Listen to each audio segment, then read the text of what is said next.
Et voilà, ces personnages vont vous jouer l'histoire d'Antigone. Antigone, c'est la petite maigre qui est assise là-bas et qui ne dit rien. Elle regarde droit devant elle. Elle pense. Elle pense qu'elle va être Antigone tout à l'heure, qu'elle va surgir soudain de la maigre jeune fille noiraude et renfermée que personne ne prenait au sérieux dans la famille, et se dresser seule en face du monde, seule en face de Créon, son oncle, qui est le roi. Elle pense qu'elle va mourir, qu'elle est jeune, et qu'elle aussi, elle aurait bien aimé vivre. Mais il n'y a rien à faire, elle s'appelle Antigone, et il va falloir qu'elle joue son rôle jusqu'au bout. Et depuis que ce rideau s'est levé, elle sent qu'elle s'éloigne à une vitesse vertigineuse de sa sœur, Ismène, qui bavarde et rit avec un jeune homme. Elle sent qu'elle s'éloigne de nous aussi, qui sommes là, bien tranquilles à la regarder. De nous qui n'avons pas à mourir ce soir. Le jeune homme avec qui parle la blonde, la belle, l'heureuse Ismène, c'est Aimon, le fils de Créon. Il est le fiancé d'Antigone. Tout le portait vers Ismène. Son goût de la danse et des jeux, son goût du bonheur et de la réussite, sa sensualité aussi, car Ismène est bien plus belle qu'Antigone.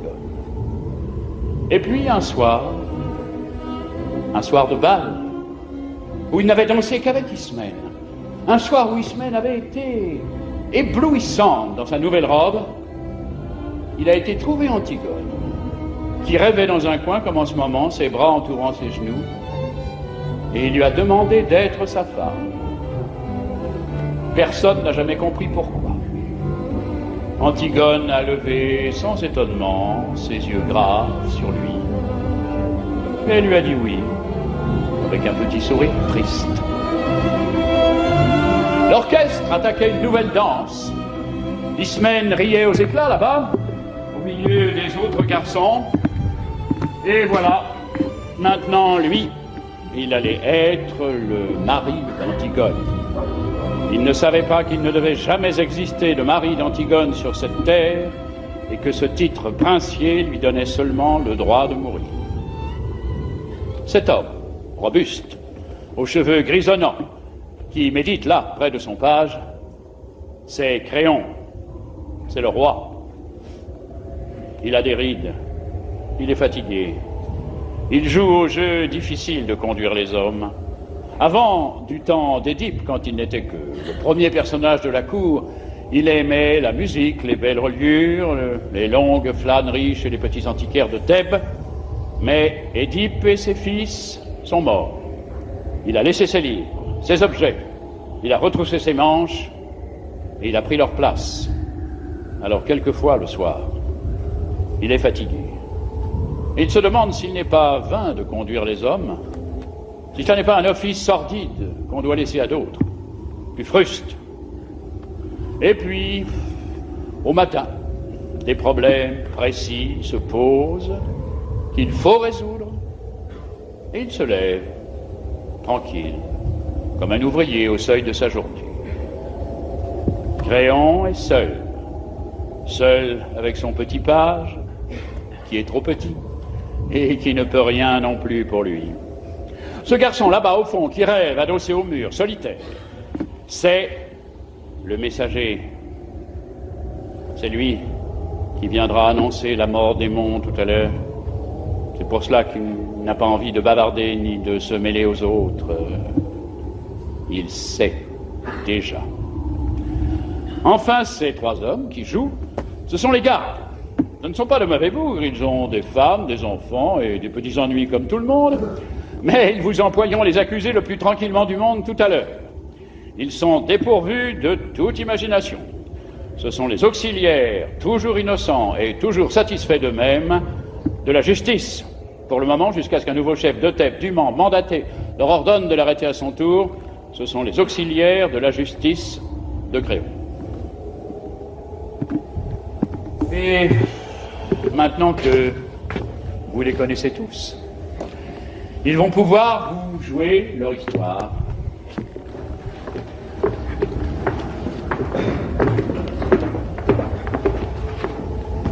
Elle commence au moment où les deux fils d'Édipe, Éthéocle et Polynice, qui devaient régner sur Thèbes 1 an chacun à tour de rôle, se sont battus et entretués sous les murs de la ville. Éthéocle, l'aîné, au terme de la première année de pouvoir, ayant refusé de céder la place à son frère. 7 grands princes étrangers que Polynice avait gagnés à sa cause ont été défaits devant les 7 portes de Thèbes. Maintenant, la ville est sauvée. Les 2 frères ennemis sont morts. Et Créon, le roi, a ordonné qu'à Éthéocle, le bon frère, il serait fait d'imposantes funérailles, mais que Polynice, le vaurien, le révolté, le voyou, serait laissé sans pleurs et sans sépulture, la proie des corbeaux et des chacals. Quiconque osera lui rendre les devoirs funèbres sera impitoyablement puni de mort.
Souviens-tu? Chut. De me promener. Nourrice, c'était beau. Tout était gris. Maintenant, tu ne peux pas savoir, tout est déjà rose, jaune, vert. C'est devenu une carte postale. Il faut te lever plus tôt, Nourrice, si tu veux voir un monde sans couleur. Je me lève quand il fait encore noir. Je vais à ta chambre pour voir si tu ne t'es pas découverte en dormant. Et je ne te trouve plus dans ton lit. Le jardin dormait encore, je l'ai surpris, Nourrice. Je l'ai vu sans qu'il s'en doute. C'est beau, un jardin qui ne pense pas encore aux hommes. Tu es sorti. Tu étais à la porte du fond, tu l'avais laissé entrebâillée. Dans les champs, c'était tout mouillé. Et cela attendait. Tout attendait. Je faisais un bruit énorme toute seule sur la route. Et j'étais gênée parce que je savais bien que c'était pas moi qu'on attendait. Alors j'ai enlevé mes sandales et je me suis glissée dans la campagne sans qu'elle s'en aperçoive. Il va falloir te laver les pieds avant de te remettre au lit. Je ne me recoucherai pas ce matin. À 4 heures. Il n'était pas 4 heures. Je me lève pour voir si elle n'était pas découverte. Je trouve son lit froid et personne dedans. Tu crois que si on se levait comme ça, tous les matins, ce serait tous les matins aussi beau, Nourrice, d'être la première fille dehors? La nuit. C'était la nuit. Et tu veux me faire croire que tu as été te promener? Menteuse. D'où viens-tu? C'est vrai, c'était encore la nuit. Et il n'y avait que moi, dans toute la campagne, à penser que c'était le matin. C'est merveilleux, Nourrice. J'ai cru au jour la première, aujourd'hui. C'est la folle. C'est la folle. Je la connais, la chanson. J'étais fille avant toi. Et pas commode non plus. Mais dure tête comme toi, non. D'où viens-tu, mauvaise? Non, pas mauvaise. Tu avais un rendez-vous, hein? Dis non, peut-être. Oui, j'avais un rendez-vous. Tu as un amoureux? Oui, nourrice. Oui, le pauvre. J'ai un amoureux. Ah, c'est du joli, c'est du propre. Toi, la fille d'un roi. Donnez-vous du mal. Donnez-vous du mal pour les élever, elles sont toutes les mêmes. Tu n'étais pourtant pas comme les autres, toi. À t'attifer toujours devant la glace, à te mettre du rouge aux lèvres, à chercher à ce qu'on te remarque. Qui est-ce? Un voyou, hein, peut-être. Un garçon que tu ne peux pas dire à ta famille.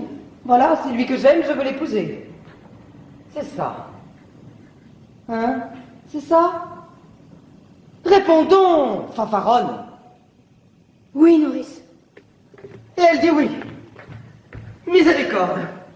Je l'ai eue toute gamine. J'ai promis à sa pauvre mère que j'en ferais une honnête fille. Et voilà. Oh, mais ça ne va pas se passer comme ça, ma petite. Je ne suis que ta nourrice. Et tu me traites comme une vieille bête, bon. Mais ton oncle Créon saura, je te le promets. Oui, nourrice. Mon oncle Créon saura. Laisse-moi maintenant.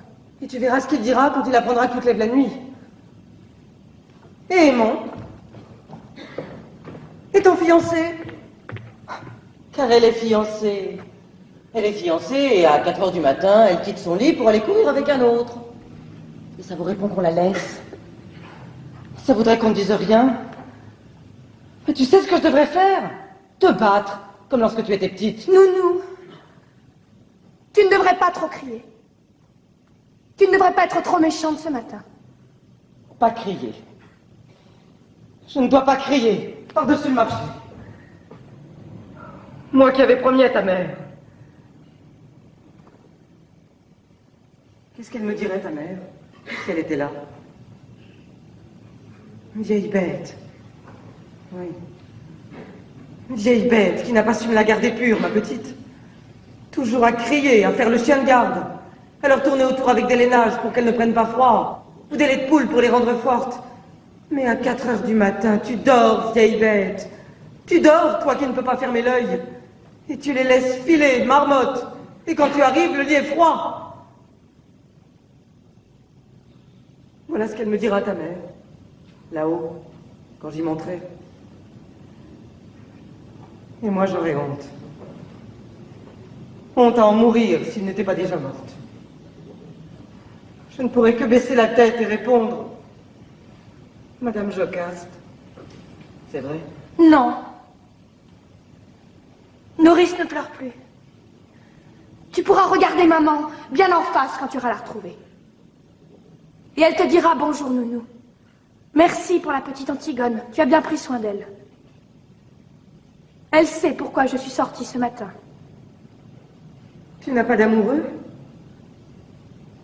Non, nounou. Tu te moques de moi alors? Oh, tu vois, je suis trop vieille. Tu étais ma préférée, malgré ton sale caractère. Ta sœur était plus douce.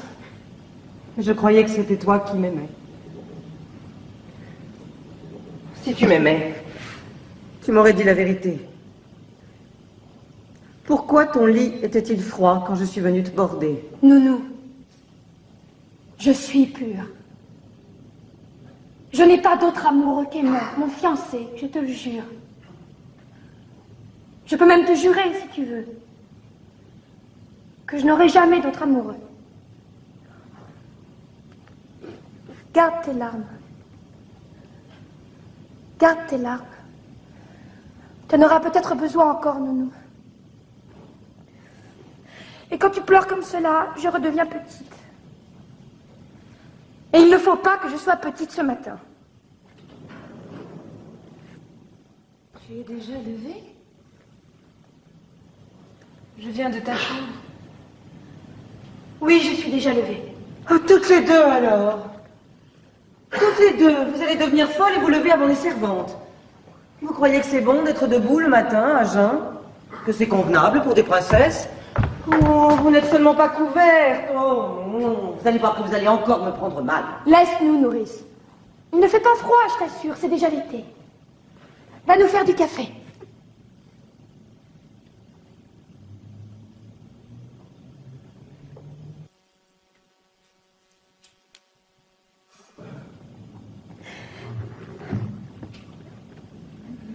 Je voudrais bien un peu de café, s'il te plaît, Nounou. Cela me ferait du bien. Ma colombe, la tête lui tourne d'être sans rien. Et je suis là, comme une idiote, au lieu de lui donner quelque chose de chaud. Tu es malade? Ce n'est rien, un peu de fatigue. C'est parce que je me suis levée tôt. Moi non plus, je n'ai pas dormi. Il faut que tu dormes, tu serais moins belle demain. Ne te moque pas. Je ne me moque pas. Cela me rassure ce matin que tu sois belle. Quand j'étais petite, j'étais si malheureuse, tu te souviens? Je te barbouillais de terre. Je te mettais des vers dans le cou.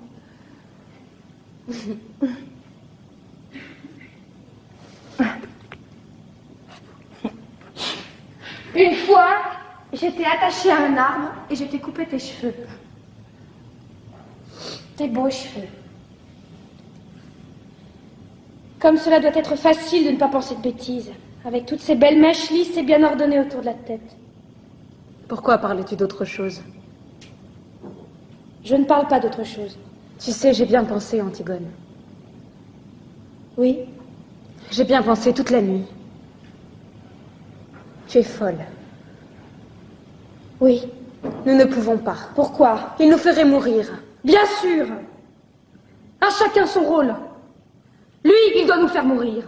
Et nous, nous devons aller enterrer notre frère. C'est comme cela que ça a été distribué. Qu'est-ce que tu veux que nous y fassions? Je ne veux pas mourir. Moi aussi. J'aurais bien voulu ne pas mourir. Écoute. J'ai bien réfléchi toute la nuit. Je suis l'aînée, je réfléchis plus que toi. Il y a des fois, il ne faut pas trop réfléchir. Si, Antigone.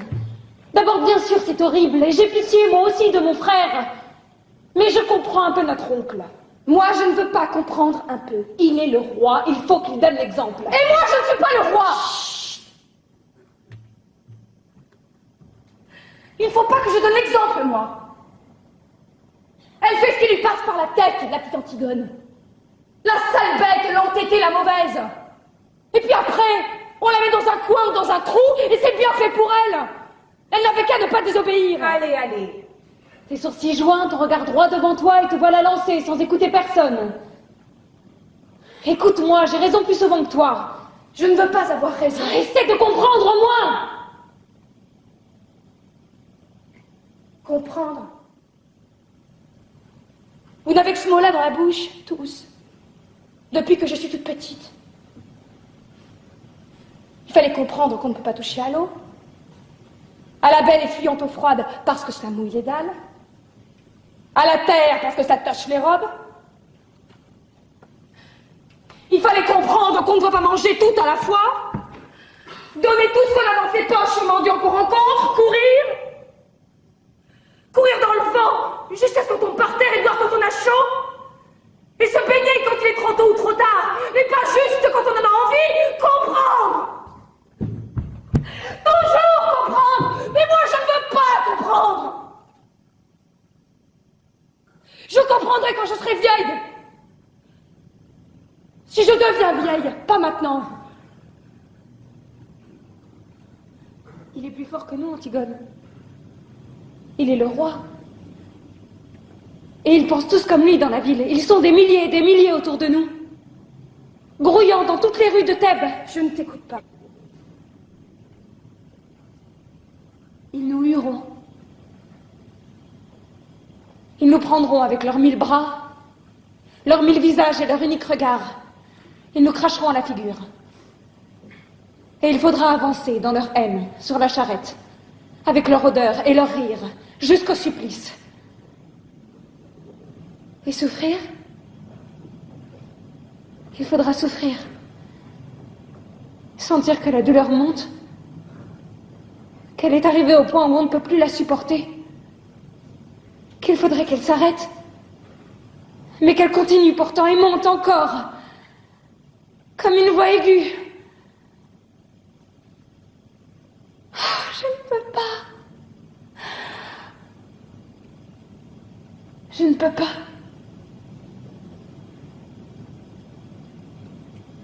Comme tu as bien tout pensé.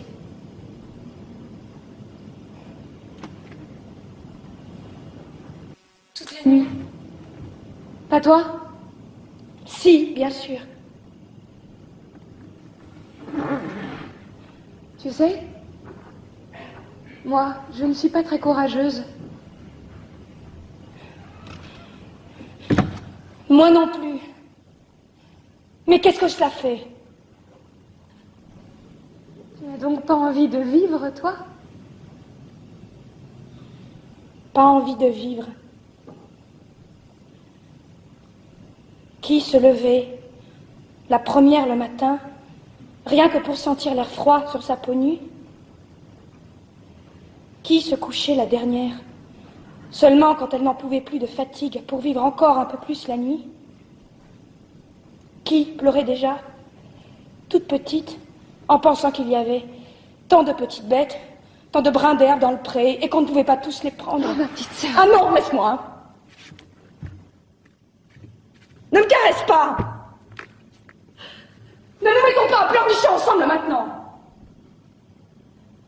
Tu as bien réfléchi, tu dis. Tu penses que toute la ville hurlante contre toi, tu penses que la peur et la douleur de mourir, c'est assez.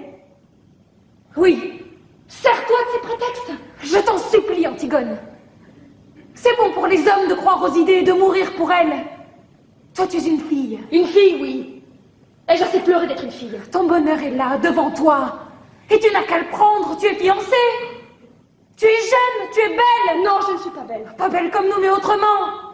Tu sais bien que c'est sur toi que se retournent les petits voyous dans la rue. Que c'est toi que les petites filles regardent passer, soudain muettes, sans pouvoir te quitter des yeux jusqu'à ce que tu aies tourné le coin. Des voyous. Des petites filles. Et aimons, Antigone.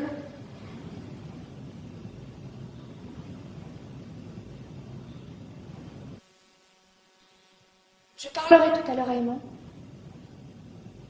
Aimon sera tout à l'heure une affaire réglée. Tu es folle. Tu m'as toujours dit que j'étais folle. Pour tout, depuis toujours.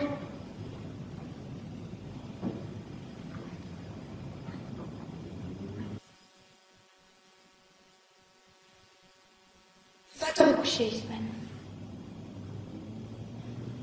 Il fait jour maintenant, tu vois. Et de toute façon, je ne pourrai rien faire. Mon frère mort est maintenant entouré d'une garde exactement comme s'il avait réussi à se faire roi.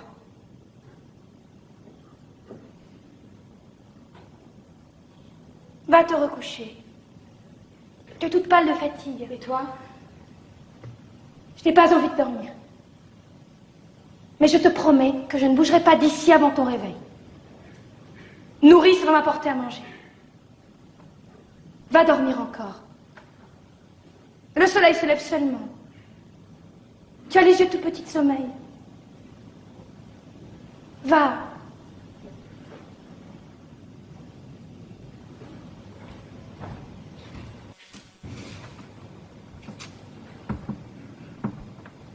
Je te convaincrai, n'est-ce pas? Je te convaincrai, tu me laisseras te parler encore.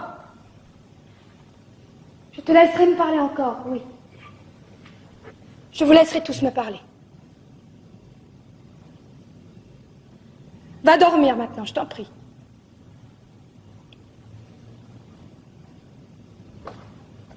Tu serais moins belle demain.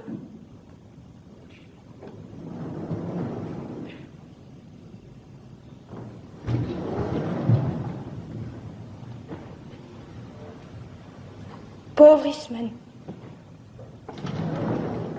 Tiens, te voilà un bon café et des tartines, mon pigeon. Mange.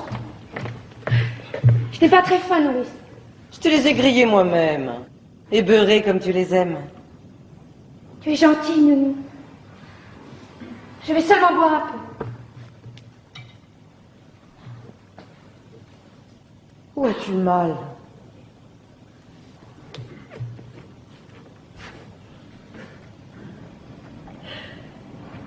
Nulle part, Nounou.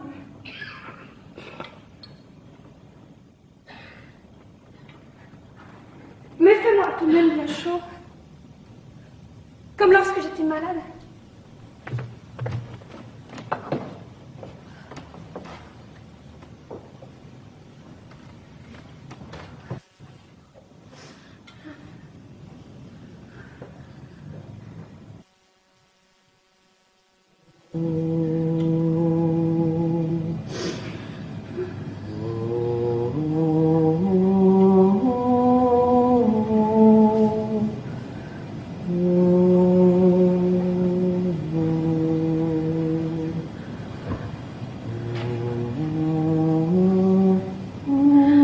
Nounou plus forte que la fièvre. Nounou plus forte que le cauchemar. Plus forte que l'ombre de l'armoire qui ricane et se transforme de renard sur le mur. Plus forte que les 1000 insectes du silence qui rongent quelque chose quelque part dans la nuit. Plus forte que la nuit elle-même, avec ce ululement de folle qu'on n'entend pas. Nounou plus forte que la mort. Donne-moi ta main, comme lorsque tu restes à côté de mon lit. Et qu'est-ce que tu as, ma petite colombe? Rien, Nounou. Je suis seulement encore un peu petite pour tout cela.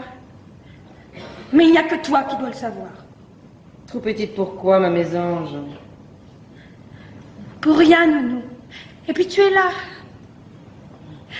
Je tiens ta bonne main rugueuse qui sauve de tout, toujours. Je le sais bien. Peut-être qu'elle va me sauver encore. Tu es si puissante, Nounou. Mais qu'est-ce que tu veux que je fasse, ma tourterelle? Rien, Nounou. Seulement ta main, comme ça, là, sur ma joue.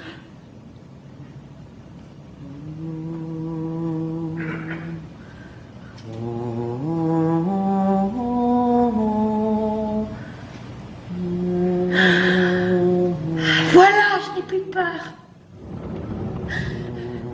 Ni du méchant ogre, ni du marchand de sable. Ni de Taou qui passe et emmène les enfants.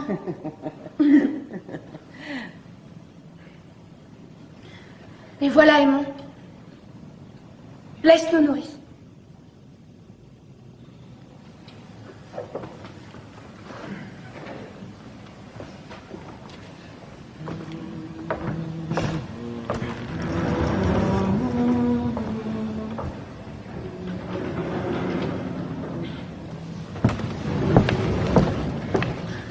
Pardon, Aimon.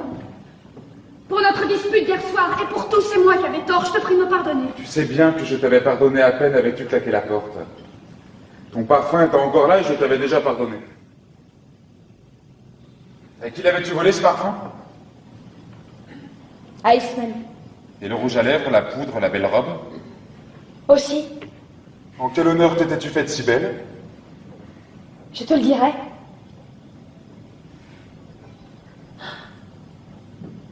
Oh mon chéri, comme j'ai été bête.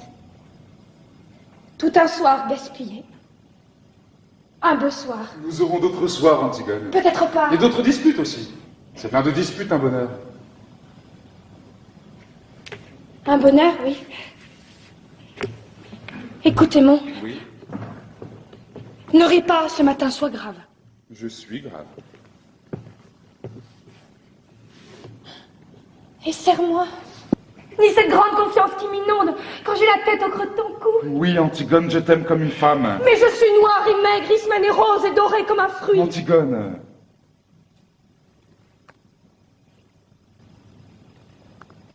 Je suis rouge de honte. Mais il faut que je sache ce matin. Dis la vérité, je t'en prie. Quand tu penses que je serai à toi, est-ce que tu sens, au milieu de toi, comme un grand trou qui se creuse, comme quelque chose qui meurt? Oui, Antigone.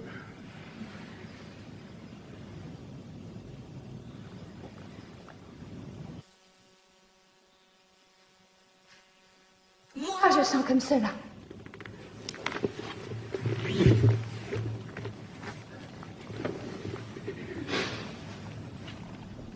Et je voulais te dire que j'aurais été très fière d'être ta femme. Ta vraie femme. Sur qui tu aurais posé ta main le soir en t'asseyant, sans penser. Comme sur une chose bien à toi. Voilà. Maintenant, je vais te dire encore 2 choses. Et quand je te les aurai dites, il faudra que tu sortes sans me questionner. Même si elles te paraissent extraordinaires, même si elles te font de la peine. Jure-le-moi. Qu'est-ce que tu vas me dire encore? Non, jure-moi d'abord que tu sortiras sans rien me dire, sans même me regarder. Si tu m'aimes, jure-le-moi.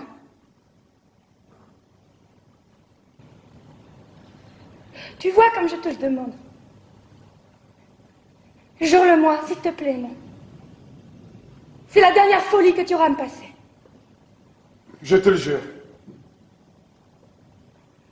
Merci. Alors voilà. Hier d'abord. Tu me demandais tout à l'heure pourquoi j'étais venue avec une robe d'Ismène, ce parfum, ce rouge à lèvres. J'étais bête. Je n'étais pas très sûre que tu me désires vraiment. Et j'avais fait tout cela pour être un peu plus comme les autres filles. Pour te donner envie de moi. C'était pour cela? Oui. Et tu as ri. Et nous nous sommes disputés. Et mon mauvais caractère a été le plus fort, je me suis sauvée.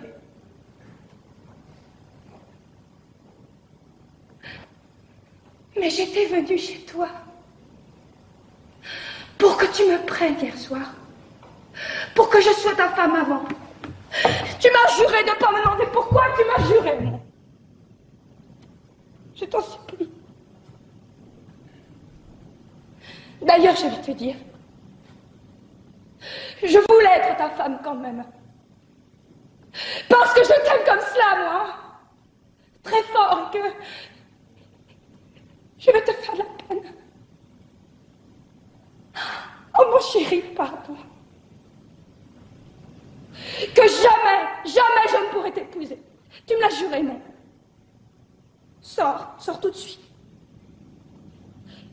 Si tu parles, si tu fais un seul pas vers moi, je me jette par cette fenêtre, je te le jure, Emma. Je te le jure sur la tête du petit garçon que nous avons eu tous les deux en rêve. Du seul petit garçon que j'aurai jamais. Pars maintenant. Pars vite. Tu sauras demain. Tu sauras tout à l'heure.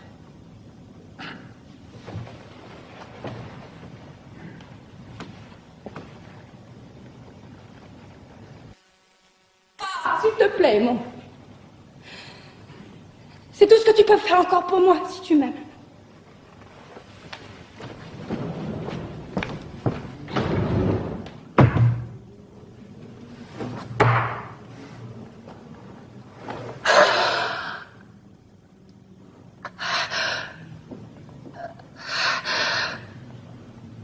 Voilà. C'est fini pour Aimon, Antigone. Antigone? Ah, tu es là. Oui, je suis là. Je ne peux pas dormir. J'avais peur que tu sortes et que tu tentes de l'enterrer malgré le jour.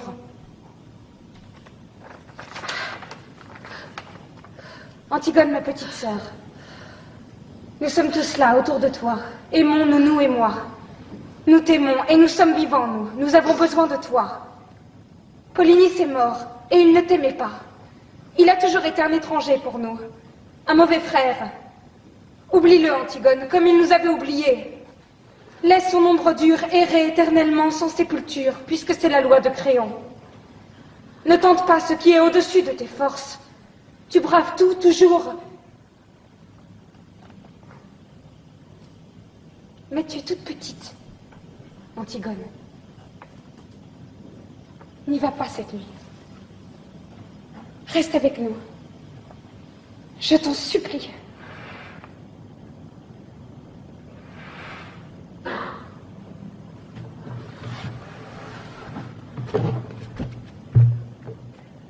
C'est trop tard.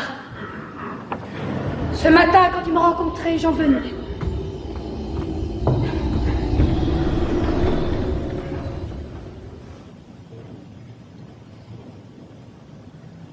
Antigone.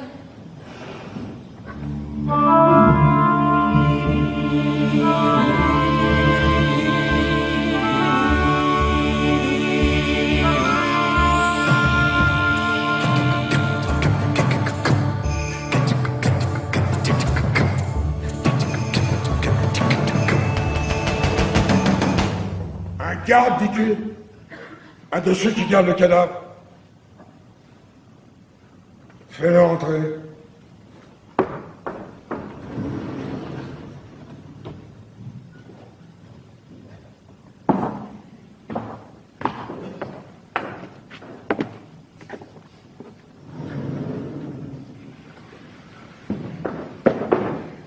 Garde Jonas de la 2e compagnie.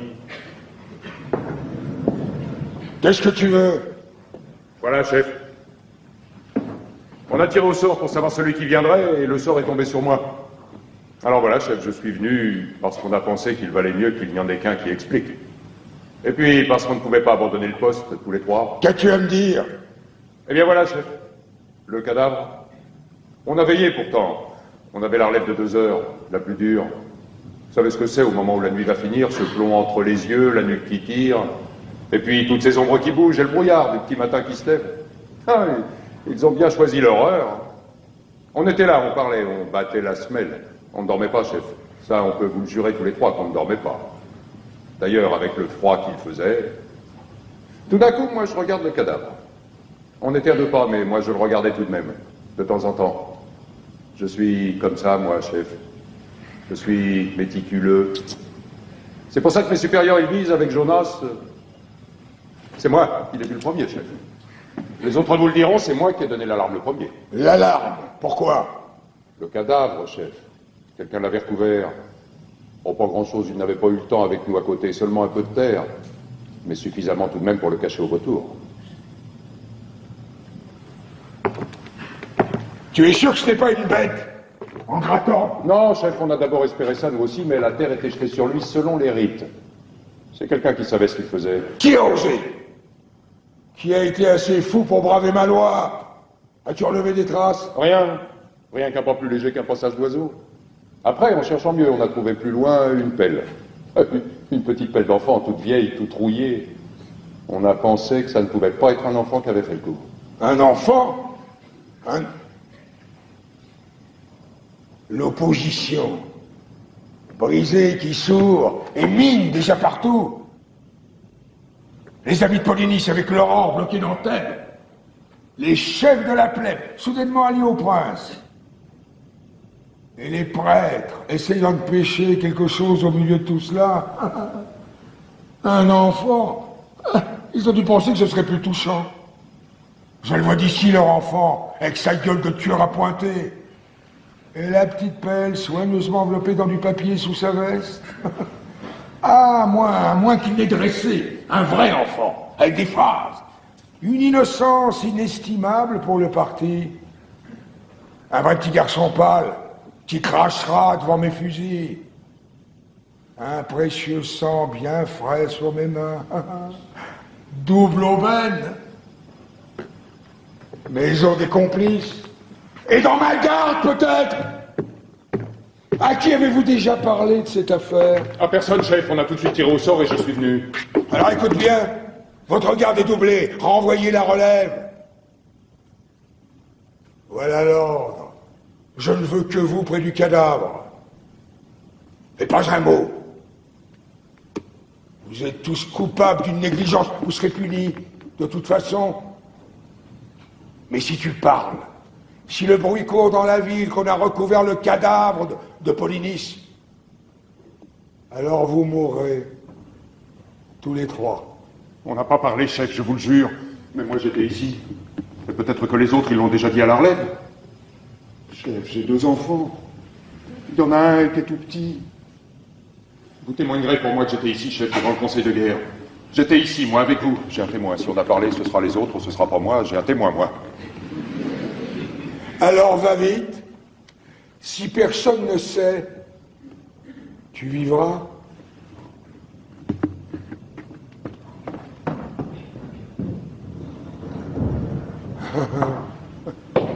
Un enfant.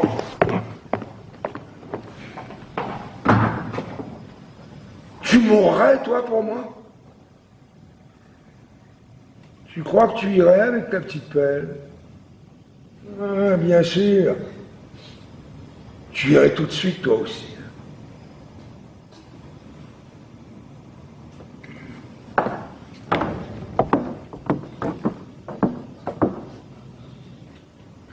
Un enfant.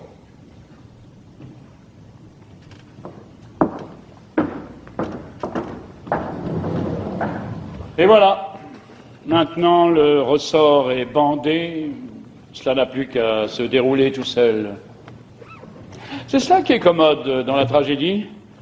On donne le petit coup de pouce pour que cela démarre. Rien. Un regard pendant une seconde à une fille qui passe et lève les bras dans la rue. Une envie d'honneur, un beau matin, comme de quelque chose qui se mange. Une question de trop que l'on se pose un soir, et c'est tout. Et après, on n'a plus qu'à laisser faire. Ça roule tout seul. C'est minutieux, bien huilé, depuis toujours. La mort, la trahison, le désespoir sont là, tout près. Et les éclats, et les orages, et les silences. Tous les silences. Le silence quand le bras du bourreau se lève à la fin. Le silence au commencement, quand les 2 amants sont nus l'un en face de l'autre pour la première fois, sans oser bouger tout de suite dans la chambre sombre. Le silence quand les cris de la foule éclatent autour du vainqueur. Et c'est comme un film dont le son s'est enrayé, toutes ces bouches ouvertes dont il ne sort rien. Toute cette clameur qui n'est qu'une image. Et le vainqueur, déjà vaincu, seul, au milieu de son silence. C'est propre, la tragédie. C'est reposant. C'est sûr. Dans le drame, avec ces traîtres, avec ces méchants acharnés, cette innocence persécutée, ces vengeurs, ces terre-neuves, ces lueurs d'espoir, ça devient épouvantable de mourir, comme un accident. Mais on aurait peut-être pu se sauver. Le bon jeune homme aurait peut-être pu arriver à temps avec les gendarmes. Dans la tragédie, on est tranquille. D'abord, on est entre soi, et on est tous innocents, en somme. Ce n'est pas parce qu'il y en a un qui tue et l'autre qui est tué, c'est une question de distribution. Et puis surtout, c'est reposant, la tragédie, parce qu'on sait qu'il n'y a plus d'espoir.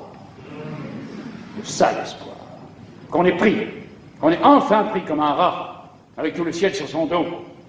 On n'a plus qu'à crier, pas gémir, pas se plaindre, non, à gueuler à pleine voix ce qu'on avait à dire, qu'on n'avait jamais dit et qu'on ne savait peut-être même pas encore. Et pour rien. Pour se le dire à soi, pour l'apprendre soi. Dans le drame, on se débat parce qu'on espère en sortir, c'est ignoble. C'est utilitaire. Là, C'est gratuit. C'est pour les rois. Il n'y a plus rien à tenter. Enfin. Alors voilà, cela commence. La petite Antigone est prise. La petite Antigone va pouvoir être elle-même pour la première fois. Allez, allez, pas d'histoire. Je vous expliquerai devant le chef. Moi, je ne connais que la consigne. Ce que vous aviez à faire là, je ne veux pas le savoir. Tout le monde a des excuses. Tout le monde a quelque chose à objecter. S'il fallait écouter les gens, s'il fallait essayer de comprendre, hein, on serait pas en train. Allez, allez, tenez-la vous autres. Et pas d'histoire.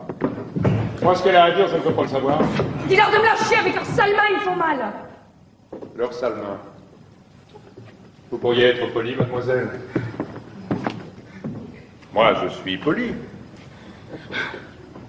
Dis-leur de me lâcher. Je suis la fille d'Édipe, je suis Antigone, je ne me sauverai pas.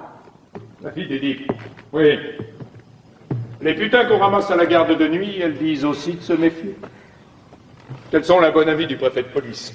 Je veux bien mourir, mais pas qu'il me touche. Et les cadavres, dit. Et la terre. Ça ne te fait pas peur à toucher? Tu dis leurs sales mains?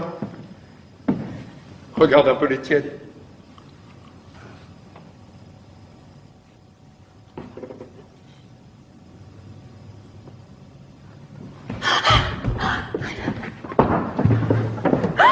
On t'avait pris cet appel? Il a fallu que tu refasses avec tes ongles la deuxième fois. Ah, cette audace.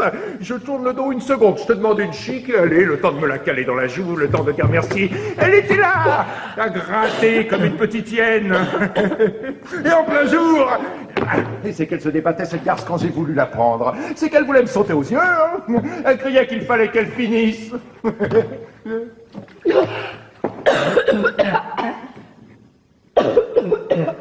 C'est une folle, oui.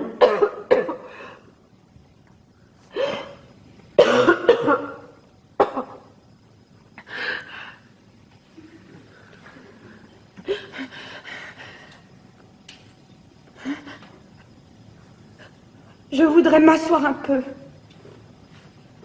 S'il vous plaît.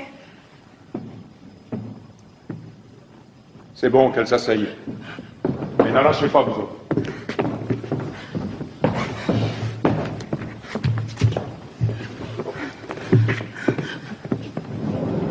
Garde à vous. Lâchez cette jeune fille.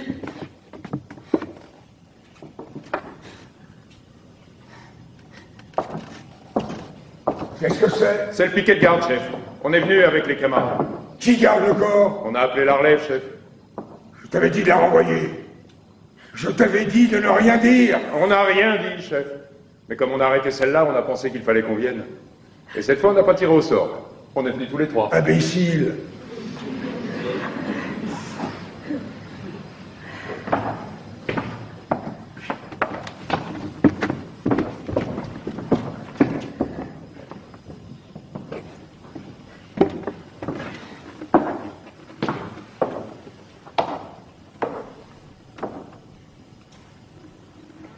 Où t'ont-ils arrêté? Près du cadavre, chef. Qu'allais-tu faire près du cadavre de ton frère? Tu savais que j'avais interdit de l'approcher? Ce qu'elle faisait, chef, c'est pour ça qu'on vous l'amène. Elle grattait la terre avec ses mains. Elle était en train de le recouvrir, encore une fois. Sais-tu bien ce que t'es en train de dire, toi? Chef, vous pouvez demander aux autres. On avait dégagé le corps à mon retour. Mais avec le soleil qui chauffait, comme il commençait à sentir, on s'était mis sur une petite hauteur, pas loin, pour être dans le vent. On se disait qu'en plein jour, on ne risquait rien. Pourtant, pour être plus sûr, on avait décidé qu'il y en aurait toujours un de nous trois qui le regarderait. Mais à midi, en plein soleil, et puis avec l'odeur qui montait depuis que le vent était tombé, c'était comme un coup de massue. J'avais beau écarquiller les yeux, ça tremblait comme de la gélatine. Je ne voyais plus. Je vais au camarade lui demander une chic pour passer ça. Le temps que je me la cale à la joue, chef, le temps que je lui dise merci, je me retourne, elle était là à gratter avec ses mains. En plein jour. Elle devait bien penser qu'on ne pouvait pas ne pas la voir.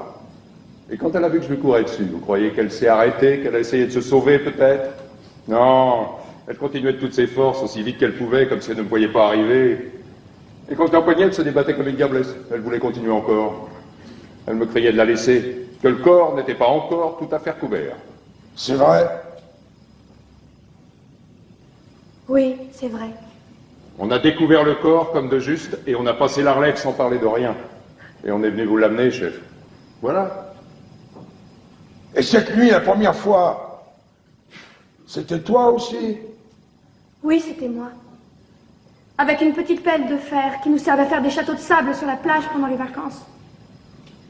C'était justement la pelle de Polynice. Il avait gravé son nom au couteau sur le manche. C'est pour cela que je l'avais laissée près de lui. Mais ils l'ont prise. Alors la seconde fois, j'ai dû recommencer avec mes mains. On aurait dit une petite bête qui grattait. Même qu'au premier coup d'œil, avec l'air chaud qui tremblait, le camarade a dit « Bah non, c'est une bête. Penses-tu ?» Je lui dis « C'est trop fin pour une bête. C'est une fille. » C'est bien. On vous demandera peut-être un rapport tout à l'heure. Pour le moment, laissez-moi seul avec elle. Petit, conduis ces hommes à côté et qu'ils restent au secret, jusqu'à ce que je revienne les voir.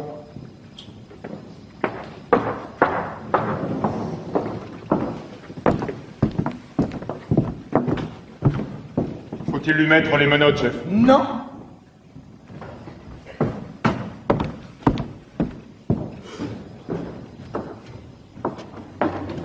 Avais-tu parlé de ton projet à quelqu'un? Non. As-tu rencontré quelqu'un sur ta route? Non, personne. Tu es bien sûr? Oui. Alors écoute-moi bien. Tu vas rentrer chez toi te coucher. Dire que tu es malade, que tu n'es pas sorti depuis hier. Ta nourrice dira comme toi. Je ferai disparaître ces 3 hommes. Pourquoi? Puisque vous savez bien que je recommencerai.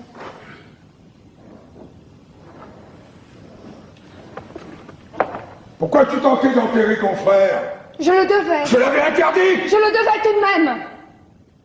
Ceux qu'on n'enterre pas errent éternellement, sans jamais trouver de repos.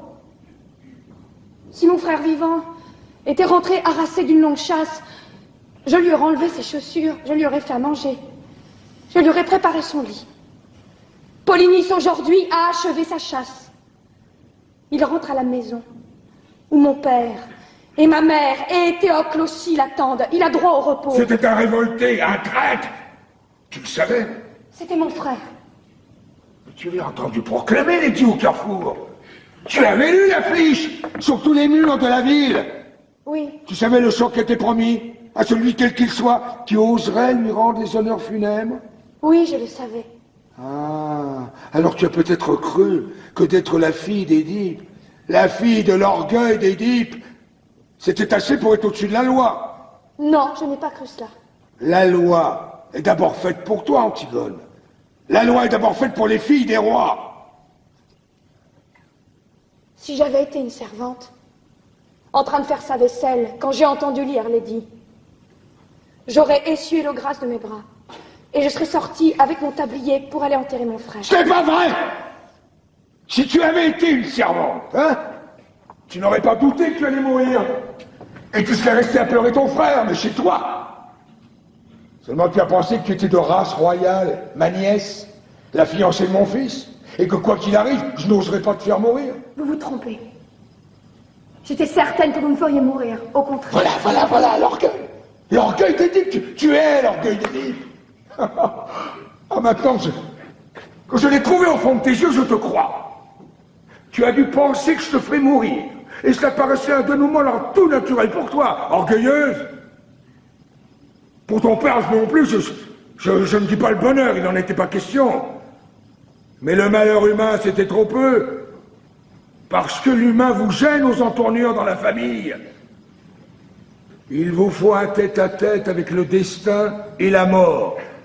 Et tuer votre père, et coucher avec votre mère, et apprendre tout cela après mot par mot. Ah, quel breuvage, hein, les mots qui vous condamnent. Et comme on les boit goulûment, lorsqu'on s'appelle Édipe ou Antigone. Et le plus simple après, hein, c'est encore de se crever les yeux, et d'aller mendier avec ses enfants sur les routes. Eh bien non! Ces temps sont révolus pour Thèbes. Thèbes a droit maintenant à un prince, sans histoire. Moi, je m'appelle seulement Créon. Dieu merci. J'ai mes 2 pieds par terre, mes 2 mains enfoncées dans mes poches.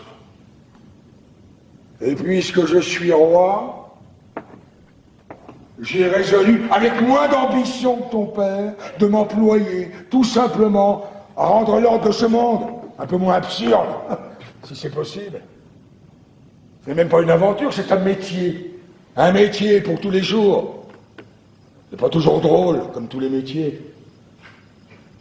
Mais puisque je suis là, hein, je suis là pour le faire. Alors je vais le faire. Écoute-moi bien, tu es Antigone, tu es la fille d'Édipe, soit. Mais tu as 20 ans. Il n'y a pas si longtemps, tout cela se serait réglé avec du pain sec, une paire de gifles. Te faire mourir? Tu ne t'es pas regardé, moineau. Tu es trop maigre.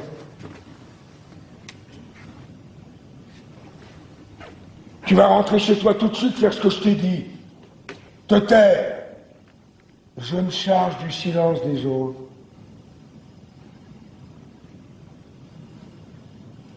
Allez, va!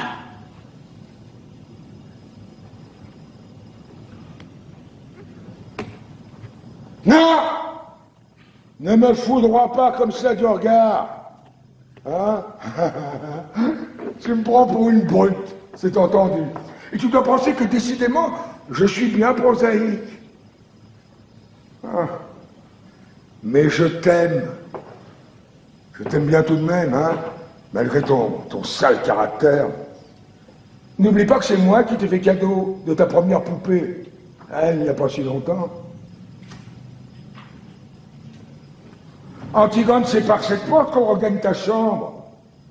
Où t'en vas-tu par là? Vous le savez bien. Quel jeu joues-tu? Je ne joue pas. Je ne comprends donc pas que si quelqu'un d'autre que ces trois brutes sait tout à l'heure ce que tu as tenté de faire, moi, je serais obligé de te faire mourir. Mais si tu te tais maintenant, si tu renonces à cette folie, j'ai une chance de te sauver, mais je ne l'aurai plus dans 5 minutes. Il faut que j'aille enterrer mon frère, que ces hommes ont découvert. Tu irais refaire ce geste absurde? Mais il y a une autre garde autour du corps de Polynice, et même si tu parviens à le recouvrir encore, on dégagera son cadavre, tu le sais bien. Que peux-tu donc si longtemps sanglanter encore les ongles? Te faire prendre? Rien d'autre que cela, je le sais. Mais cela, du moins, je peux. Et il faut faire ce que l'on peut. Tu y crois donc vraiment, toi, cet enterrement dans les règles, à cette ombre de ton frère, condamné à errer toujours, si on ne jette pas sur le cadavre un petit peu de terre, avec la formule du prêtre? Tu l'auras déjà entendu, toi, la réciter au prêtre de Thèbes, la formule? Tu as vu ces pauvres têtes d'employés fatigués, écourtant les gestes, avalant les mots, bâclant ce mort pour en prendre un autre avant le repas de midi? Oui, je les ai vus. Ah, et tu n'as jamais pensé alors que si c'était un être que tu aimais vraiment, qui était là, couché, dans cette boîte, tu te mettrais à hurler tout d'un coup, alors crier de se taire, de s'en aller? Si, je l'ai pensé. Mais tu risques la mort maintenant, parce que j'ai refusé à ton frère ce passeport dérisoire, ce bredouillage en Syrie sur sa dépouille, cette pantomime dont tu aurais été la première à avoir honte et mal si on l'avait joué. C'est absurde. Oui, c'est absurde. Et pourquoi fais-tu ce geste alors? Pour les autres? Pour ceux qui y croient? Ou pour les dresser contre moi? Non. Ni pour les autres, ni pour ton frère? Pour qui alors? Pour personne. Pour moi. Ah, tu as donc tellement envie de mourir. C'est vrai. Tu as l'air d'un petit gibier pris. Ne vous attendrissez pas trop sur moi. Faites comme moi, faites ce que vous avez à faire. Mais si vous êtes un être humain, faites-le vite. Voilà tout ce que je vous demande. Je n'aurai pas du courage éternellement, c'est vrai.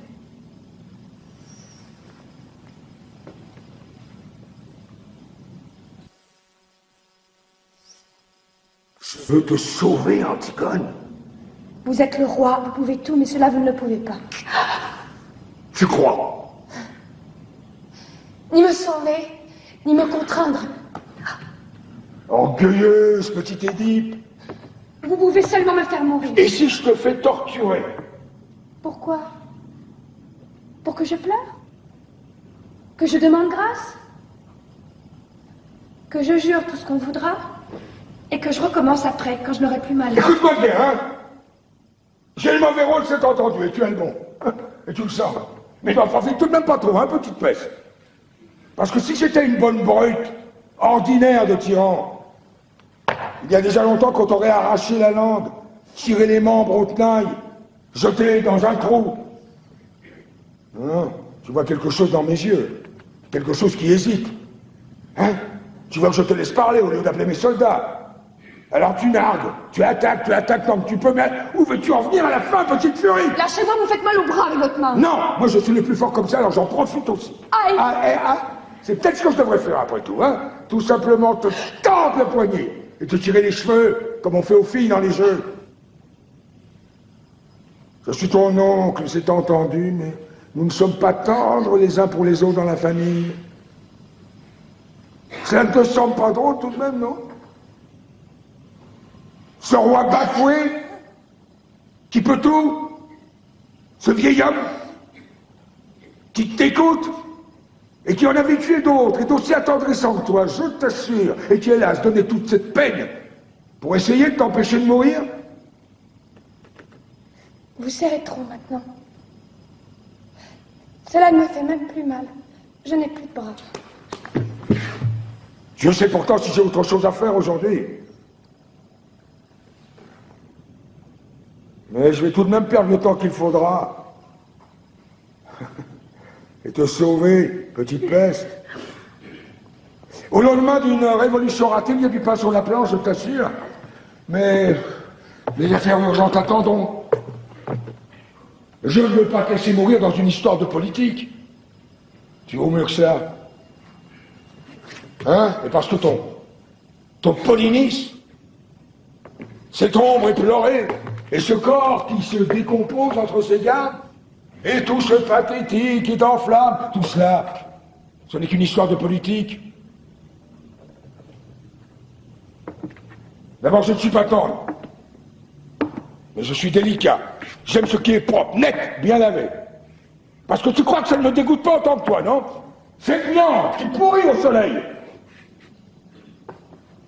Mais il faut que tout aille comme ça pendant quelque temps. Tu penses bien que j'aurais fait enterrer ton frère, ne fût que pour l'hygiène. Mais pour que les brutes que je gouverne comprennent, il faut que ça pue. Le cadavre de Polynice, dans toute la ville, pendant un mois. Vous êtes odieux! Oui, mon petit... C'est le métier qu'il veut.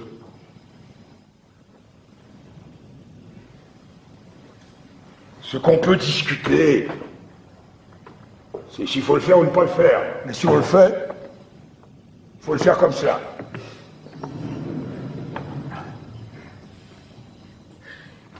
Et pourquoi le faites-vous?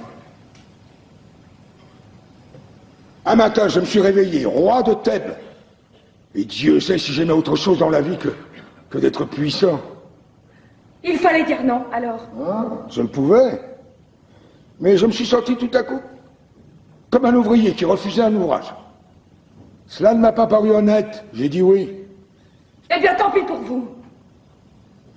Moi, je n'ai pas dit oui. Qu'est-ce que vous voulez que ça me fasse à moi? Votre politique? Vos nécessités? Vos pauvres histoires? Moi, je peux dire non encore à tout ce que je n'aime pas. Et je suis seul juge. Et vous? Avec votre couronne, avec vos gardes, avec votre attirail, vous pouvez seulement me faire mourir parce que vous avez dit oui. Écoute-moi. Mais si je veux, moi, je peux ne pas vous écouter. Vous avez dit oui. Je n'ai plus rien à apprendre de vous. Pas vous. Vous êtes là, à boire mes paroles. Et si vous n'appelez pas vos gardes, c'est pour m'écouter jusqu'au bout. Tu m'amuses. Non. Je vous fais peur. Et c'est pour ça que vous essayez de me sauver. Ça serait tout de même plus commode de garder une petite Antigone muette et vivante dans ce palais. Vous êtes trop sensible pour faire un bon tyran, voilà tout. Mais vous allez tout de même me faire tuer tout à l'heure, vous le savez. Et c'est pour cela que vous avez peur. C'est laid, un homme qui a peur. Oui, j'ai peur. J'ai peur d'être obligé de te faire tuer si tu t'obstines. Je ne le voudrais pas. Et moi, je ne suis pas obligée de faire ce que je ne voudrais pas. Vous n'auriez pas voulu non plus, peut-être, refuser une tombe à mon frère? Dites-le donc que vous ne l'auriez pas voulu. Je te l'ai déjà dit. Et vous l'avez fait, tout de même. Et maintenant, vous allez me faire tuer sans le vouloir. Et c'est cela, être roi. Oui, c'est cela. Pauvre Créon. Avec mes ongles cassés et plein de terre.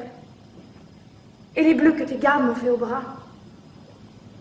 Avec ma peur qui me tord le ventre. Moi, je suis reine. Alors, épuisez-moi, vis. Le cadavre de ton frère qui pourrit sous mes fenêtres. C'est assez payé pour que l'ordre règne dans Thèbes. Mon fils t'aime. Alors ne m'oblige pas encore à payer avec toi. J'ai assez payé. Non, vous avez dit oui. Vous ne vous arrêterez jamais de payer maintenant. Mais va faire bon Dieu. Essaye de me comprendre une minute. Toi aussi, petite idiote. Moi, j'ai bien essayé de te comprendre. Il faut pourtant bien qu'il y en ait qui disent oui.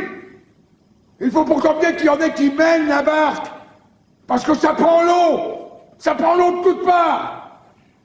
C'est plein de crimes, de bêtises, de misère. Non mais enfin, mais... Est-ce que tu comprends cela? Je ne veux pas comprendre. C'est bon pour vous. Moi, je suis là pour autre chose que pour comprendre. Je suis là pour vous dire non. Et pour mourir. Ah, c'est facile de dire non. Pas toujours. Pour dire oui. Il faut suer. Retrousser ses manches. Empoigner la vie à pleine main sans mettre jusqu'au coude. C'est facile de dire non. Même si on doit mourir. Il n'y a qu'à pas bouger et attendre. Attendre pour vivre. Attendre même pour qu'on vous tue. C'est trop lâche. Ça, c'est une invention des hommes. Tu imagines un monde où les arbres aussi auraient dit non, non, contre la sève, où les bêtes auraient dit non, contre l'instinct de la chasse ou de l'amour, parce que les bêtes, elles au moins, elles sont bonnes, elles sont simples, elles sont dures. Quel rêve, hein, pour un roi, des bêtes. Ce serait si simple. Ah, tu me méprises, n'est-ce pas? Ah, c'est drôle. Je l'ai souvent imaginé, ce dialogue avec un petit jeune homme pâle qui aurait essayé de me tuer, et dont je ne pourrais rien tirer après que du mépris. Mais je ne pensais pas que ce serait avec toi et pour quelque chose d'aussi bête. Alors, écoute-moi tout de même pour la dernière fois. Mon rôle n'est pas bon, mais c'est mon rôle et je vais te faire tuer. Seulement avant, je voudrais que toi aussi tu sois bien sûr du tien. Parce que tu sais pourquoi tu vas mourir, Antigone. Tu sais au bas de quelle histoire sordide tu vas signer pour toujours ton petit nom sanglant? Quelle histoire? Celle d'Éthéocle et de Polynice, celle de tes frères. Ah non, tu crois la savoir, mais tu ne la sais pas, parce que personne ne la sait dans Thèbes. Que moi. Mais il me semble que toi, ce matin, tu as aussi le droit de l'apprendre. Et ce n'est pas bien beau, tu vas voir. Ah, que te rappelles-tu de tes frères d'abord? 2 compagnons de jeu qui te méprisaient sans doute, te cassaient tes poupées en se chuchotant éternellement des mystères à l'oreille l'un de l'autre pour te faire enrager. C'était des grands. Ah. Alors après, tu as dû les admirer avec leurs premières cigarettes, leurs premiers pantalons longs, et puis ils ont commencé à sortir le soir, hein, à sentir l'homme. Alors là, après, ils ne t'ont plus regardé du tout. J'étais une fille. Tu voyais bien pleurer ta mère, ton père se mettre en colère à leur retour. Tu entendais claquer les portes et leur ricanement dans les couloirs. Et ils passaient devant toi, goguenards, veules, ils sentaient le vin. Une fois, Je m'étais cachée derrière une porte. C'était le matin. Nous venions de nous lever et eux, ils rentraient. Polynice m'a vu. Il était pâle, les yeux brillants, et si beau dans son vêtement du soir. Il m'a dit, tiens, tu es là, toi. Et il m'a donné une grande fleur de papier qu'il avait rapportée de sa nuit. Ah. Et tu l'as conservée, n'est-ce pas, cette fleur? Et hier, avant de t'en aller, tu as ouvert ton tiroir, tu l'as regardé longtemps, pour te donner du courage.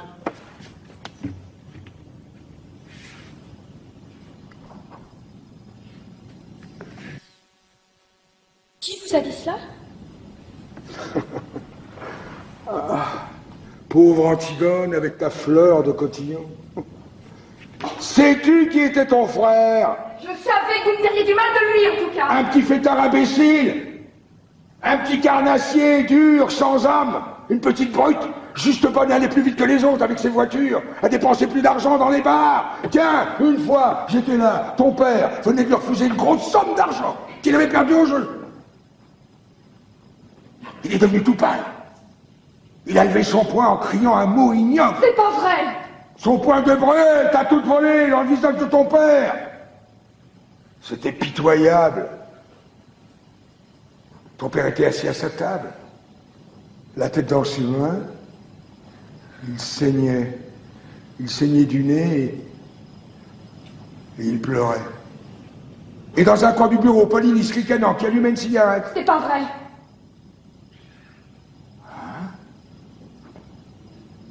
Tu ne te rappelles plus. Tu avais 12 ans. Vous ne l'avez pas revu pendant longtemps après. C'est vrai ça? Oui, c'est vrai. C'était après cette dispute. Ton père n'a pas voulu le faire juger. Alors il s'est engagé dans l'armée argienne.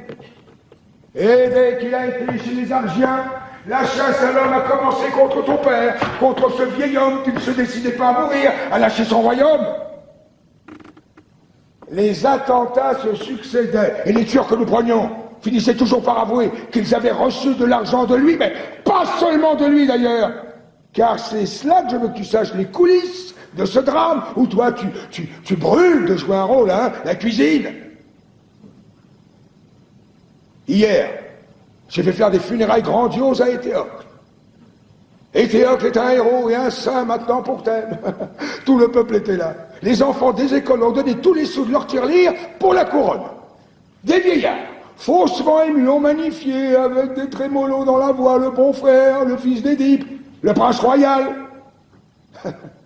Moi aussi, j'ai fait un discours. Et tous les prêtres de Thèbes au grand complet avec la tête de circonstance. Et les honneurs militaires. Ah, il fallait bien. Je ne pouvais tout de même pas m'offrir une crapule dans les deux camps. Car je vais te dire quelque chose à toi. Quelque chose que moi, je sais seul. Quelque chose d'effroyable. Éthéocle, ce prix de vertu, ne valait pas plus cher que Polynice. Le bon fils avait essayé lui aussi de faire assassiner son père. Le prince loyal avait décidé, lui aussi, de vendre Thèbes au plus offrant, hein? Crois-tu que c'est drôle? Cette trahison pour laquelle le corps de Polynice est en train de pourrir au soleil. Eh bien, j'ai la preuve maintenant. Éthéocle, qui dort dans son tombeau de marbre, se préparait lui aussi à la commettre. C'est un hasard. Si Polynice a réussi son coup avant lui, nous avions affaire à deux larrons en foire qui se trompaient l'un l'autre en nous trompant, et qui se sont égorgés l'un et l'autre, comme deux petits voyous qu'ils étaient pour un règlement de compte.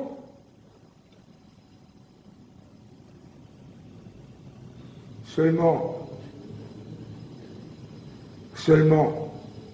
il s'est trouvé que j'ai eu besoin de faire un héros de l'un d'eux.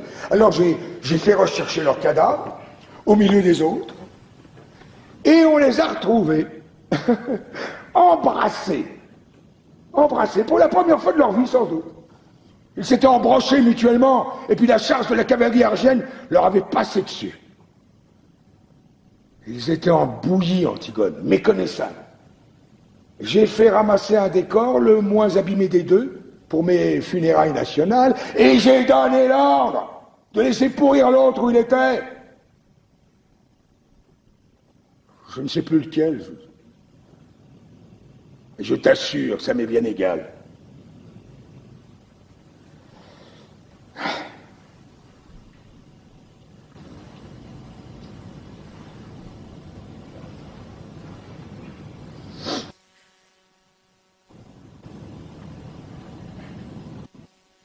Pourquoi m'avez-vous raconté cela? Valait-il mieux te laisser mourir dans cette pauvre histoire? Peut-être. Moi, je croyais. Qu'est-ce que tu vas faire maintenant? Je vais remonter dans ma chambre. Ne reste pas trop seul. Va voir Aymon ce matin. Marie-toi vite. Oui. Tu as toute ta vie devant toi. Écoute, notre discussion était bien oiseuse, je t'assure. Tu as ce trésor, toi, encore. Oui. Ah oui, et tu allais le gaspiller. Et je te comprends. J'aurais fait comme toi à 20 ans. C'est pour ça que je buvais tes paroles. J'écoutais du fond du temps un petit crayon maigre et pâle comme toi, qui ne pensait qu'à tout donner, lui aussi. Marie-toi vite, Antigone. Marie-toi vite, sois heureuse. La vie n'est pas ce que tu crois. C'est une eau que les jeunes gens laissent couler sans le savoir entre leurs doigts ouverts. Ferme tes mains vite, retiens-la. Tu verras, ça deviendra quelque chose une petite chose, dure et simple qu'on grignote assis au soleil. Les autres te diront que ce n'est pas vrai parce qu'ils ont besoin de ta force, de ton élan. Alors ne les écoute pas. Ne m'écoute pas lorsque je ferai mon prochain discours devant le tombeau de Théocle parce que ce ne sera pas vrai. Rien n'est vrai que ce qu'on ne dit pas. Tu l'apprendras toi aussi, mais trop tard. La vie, c'est un livre qu'on aime. C'est un enfant qui joue à vos pieds. C'est un outil qu'on tient bien dans sa main. C'est un banc pour se reposer le soir devant sa maison. Tu vas me mépriser encore, mais tu verras. De découvrir cela, c'est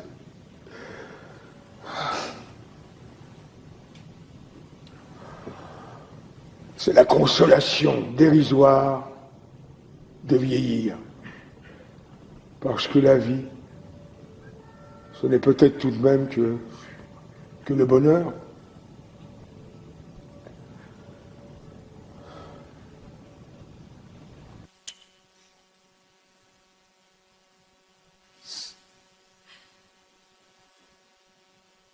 Mère.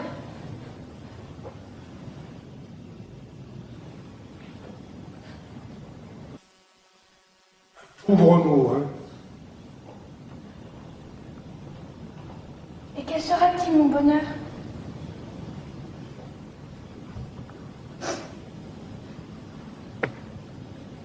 Quelle femme heureuse deviendra-t-elle, la petite Antigone?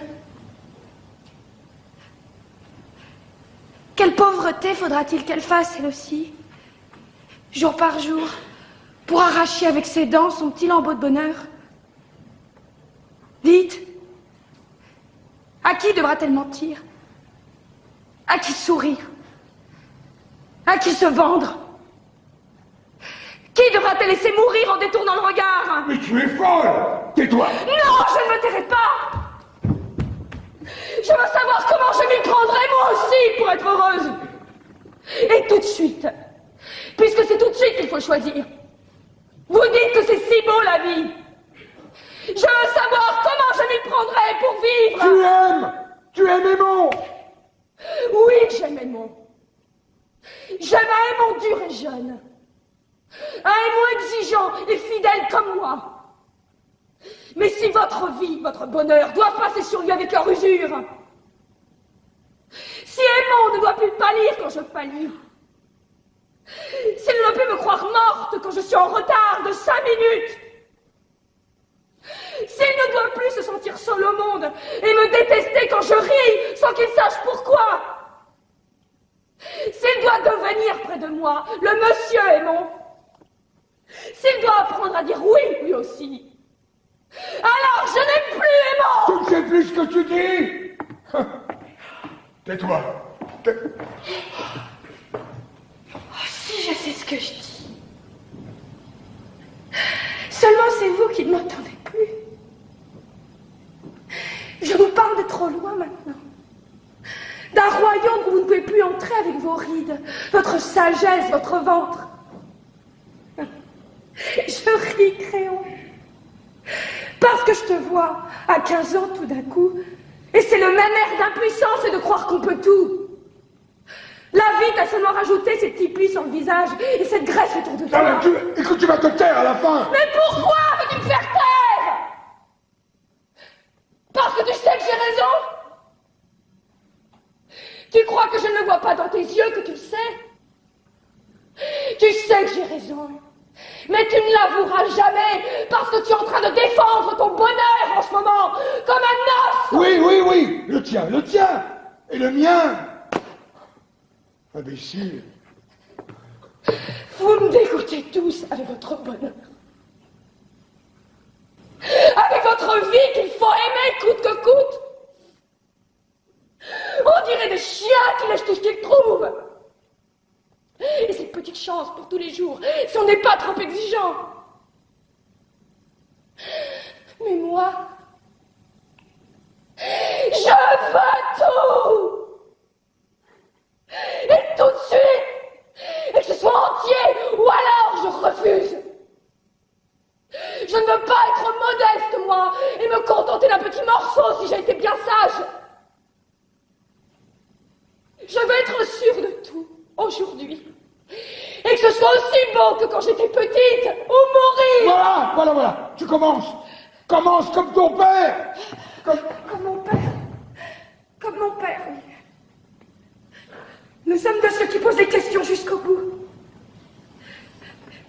Jusqu'à ce qu'il ne reste plus la plus petite chance d'espoir vivante. La plus petite chance d'espoir à étrangler. Nous sommes de ceux qui lui sautent dessus quand ils le rencontrent, votre espoir. Votre cher espoir. Votre sale espoir. Et toi? Mais si tu voyais ta tête, en criant ces mots. Mais tu es laide. Et oui, je suis laide. C'est ignoble, n'est-ce pas? Ces cris, ces sursauts, cette tête de chiffonnier. Papa n'est devenu beau qu'après. Quand il a été bien sûr enfin qu'il avait tué son père, que c'était bien avec sa mère qu'il avait couché et que rien, plus rien ne pourrait le sauver.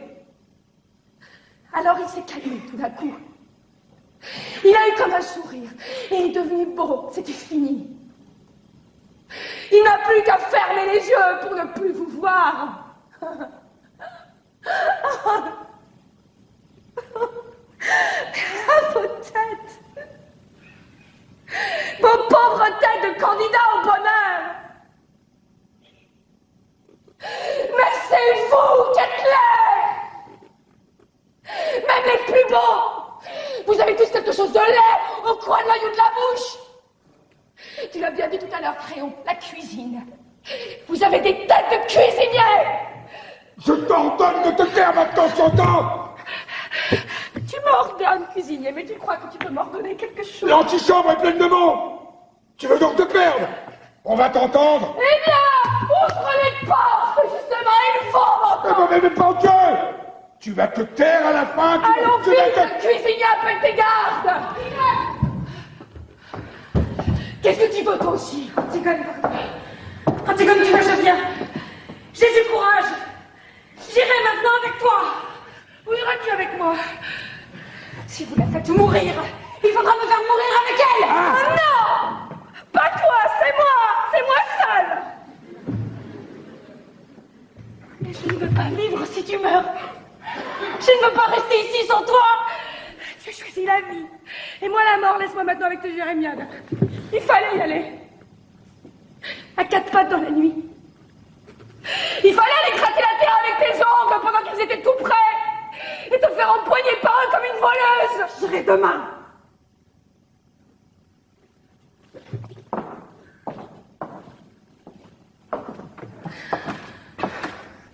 Tu l'entends, Créon. Elle aussi. Qui sait si cela ne va pas prendre encore à d'autres en m'écoutant. Mais qu'est-ce que tu attends pour me faire taire? Qu'est-ce que tu attends pour appeler tes gardes? Allons, Créon, un peu de courage. Ça n'est qu'un mauvais moment à passer. Allons vite, cuisinier, puisqu'ils le font. Garde! Emmenez-la! Enfin, Créon. Antigone. Antigone! Tu es fou, Créon, qu'as-tu fait? Il fallait qu'elle meure. Ne laisse pas mourir Antigone, Créon. Nous allons tous porter cette plaie aux côtés pendant des siècles. C'est elle qui voulait mourir. Aucun de nous n'a été assez fort pour la décider à vivre. Je le comprends. Je le comprends maintenant. Antigone était faite pour être morte. Elle-même ne le savait peut-être pas, mais Polynice n'était qu'un prétexte. Quand elle a dû annoncer, elle a trouvé autre chose tout de suite. Ce qui comptait pour elle, c'était de refuser et de mourir. C'est une enfant, Créon. Et alors, qu'est-ce que tu veux que je fasse pour elle? La condamner à vivre? Oublie-la! Oublie-la, Aimon, oublie-la, mon petit père. Non! J'ai tout essayé pour la sauver, Aimon, j'ai tout essayé, mais je te le jure, mais elle ne t'aime pas! Elle aurait pu vivre! Elle a préféré sa folie, la mort! Mais père, tu vois bien qu'il l'emmène! Père, ne laisse pas ces hommes l'emmener! Non, mais elle a parlé maintenant! Tout elle sait ce qu'elle a fait! Alors moi, je suis obligé de la faire mourir! Lâche-moi! Est-ce qu'on ne peut pas imaginer quelque chose? Dire qu'elle est folle, l'enfermer? Non! Ils diront que ce n'est pas vrai! Que je la sauve! Parce qu'elle allait être la femme de mon fils! Je ne peux pas! On ne peut pas gagner du temps! La faire fuir demain! La foule sait déjà, elle hurle! Elle hurle autour du palais! Je ne peux pas! Père, la foule n'est rien, tu es le maître! Je suis le maître! Je suis le maître avant la loi! Mais plus après! Mais père, je suis ton fils! Tu ne peux pas me la laisser prendre! Si, mon petit!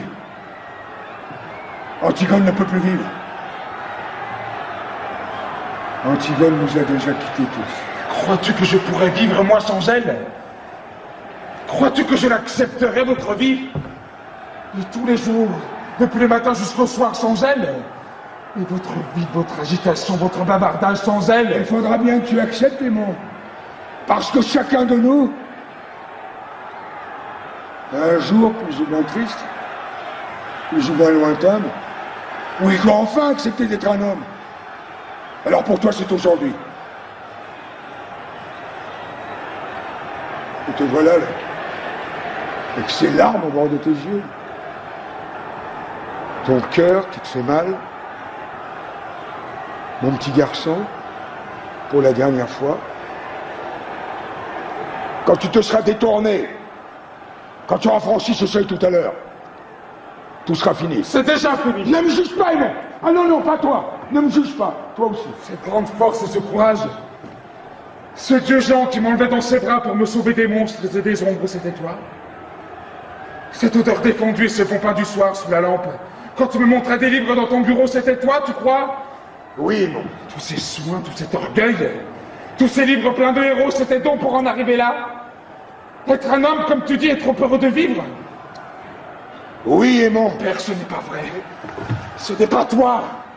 Ce n'est pas aujourd'hui.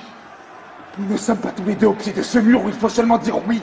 Tu es encore puissant, comme lorsque j'étais petit. Père, je t'en supplie, que je t'admire. Que je t'admire encore. Je suis trop seul et le monde est trop nu si je ne peux plus t'admirer.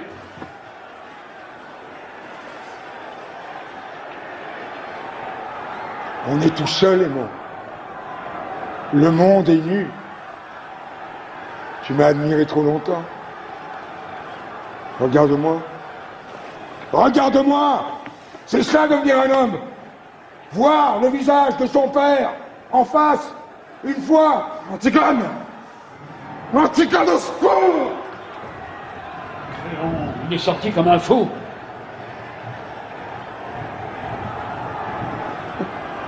Il l'aime, oui. Léon, il faut faire quelque chose. Je ne peux plus rien. Il est parti touché à mort.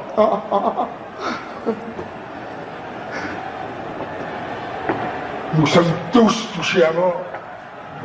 Chef, ils envahissent le palais. Léon, je ne veux plus voir leur visage. Je ne veux plus entendre leurs cris. Que ma mort, maintenant, c'est assez. Fais que je ne vois plus personne, jusqu'à ce que ça soit fini. Les gardes! Aux portes! Videz le palais! Toi! Tu restes ici avec elle!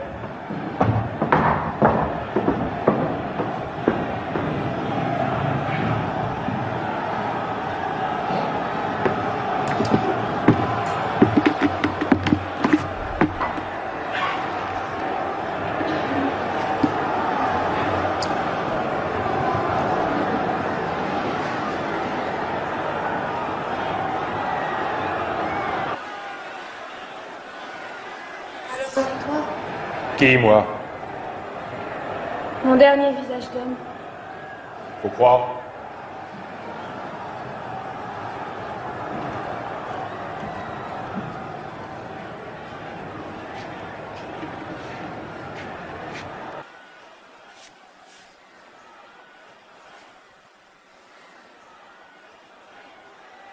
Je te regarde.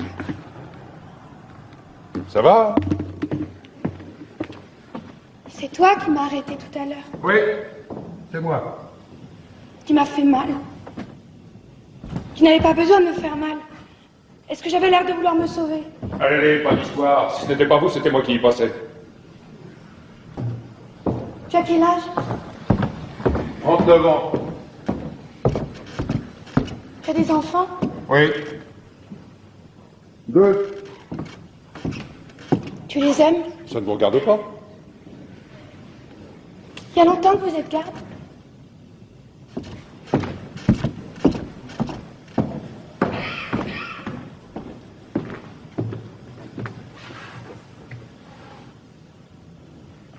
Après la guerre, j'étais sergent.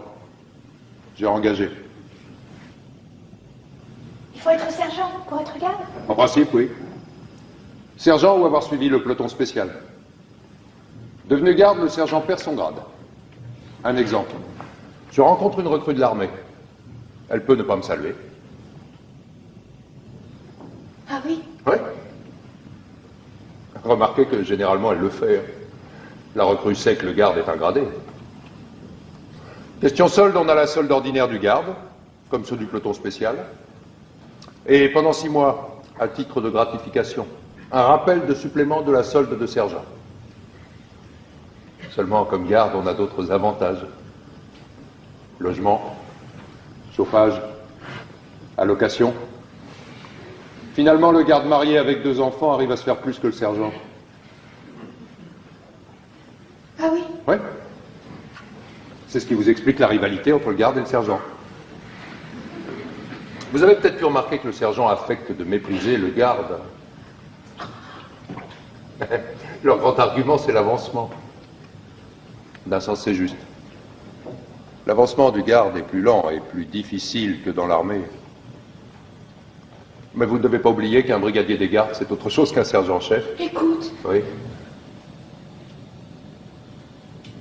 je vais mourir tout à l'heure. D'un autre côté, on a plus de considération pour le garde que pour le sergent. Le garde, c'est un soldat, mais c'est presque un fonctionnaire. Tu crois qu'on a mal pour mourir? Je ne peux pas vous dire. Pendant la guerre, ceux qui étaient touchés au ventre, ils avaient mal. Moi, j'ai pas été blessé. D'un sens, ça m'a nui pour l'avancement. Comment vont-ils me faire mourir? Je ne sais pas. Je crois que j'ai entendu dire que pour ne pas souiller la ville de votre sang, ils allaient vous murer dans un trou. Vivante? Ah oui, d'abord.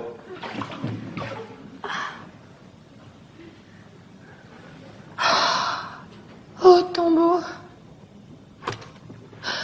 Oh, lit nuptial.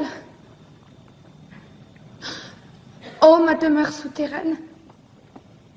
Toute seule. Aux cavernes de Hadès, aux portes de la ville, en plein soleil. Une drôle de corvée encore pour ceux qui seront de faction. Il avait d'abord été question d'y mettre l'armée, mais aux dernières nouvelles, il paraît que c'est encore la garde qui fournira les piquets. Ah, elle a bon dos, la garde. Hein. Étonnez-vous après ça qu'il existe une jalousie entre le garde et le sergent? Deux bêtes. Quoi de bête? Des bêtes se serraient l'une contre l'autre pour se faire chaud. Je suis toute seule. Si vous avez besoin de quelque chose, c'est différent, je peux appeler. Non. Je voudrais juste que tu remettes une lettre à quelqu'un quand je serai morte. Comment ça, une lettre? Une lettre que j'écrirai. Ah, ça non, pas d'histoire, une lettre, comme vous y allez, vous. Je risquerais gros, moi, ce petit jeu-là. Je te donnerai cet anneau si tu acceptes.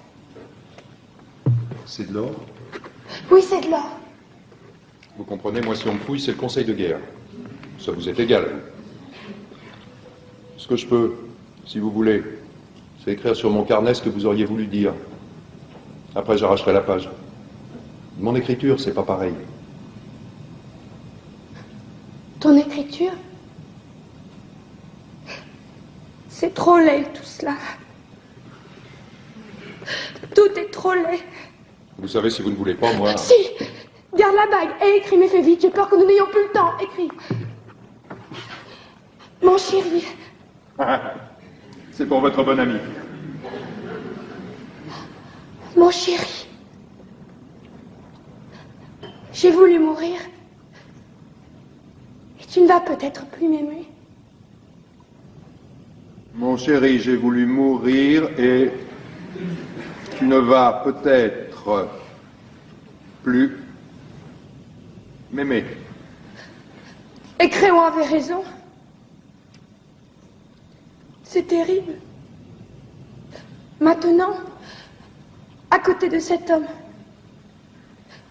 je ne sais plus pourquoi je meurs. J'ai peur.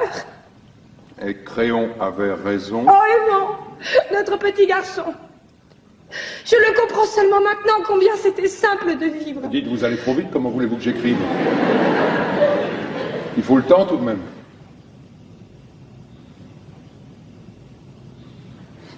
Où en étais-tu? C'est terrible, maintenant à côté de cet homme.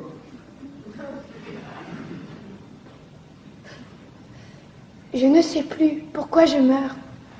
Je ne sais plus pourquoi je meurs. On ne sait jamais pourquoi on meurt. J'ai peur. Non. Raye tout cela. Il vaut mieux que jamais personne ne le sache. C'est comme si il devait me voir nue et me toucher quand je serais morte. Mais seulement... Pardon. Alors j'aurai la fin et je mets pardon à la place. Oui. Pardon, mon chéri. Sur la petite Antigone. Vous auriez tous été bien tranquilles. Je t'aime. Sans la petite Antigone, vous auriez tous été bien tranquilles. Je t'aime. C'est tout?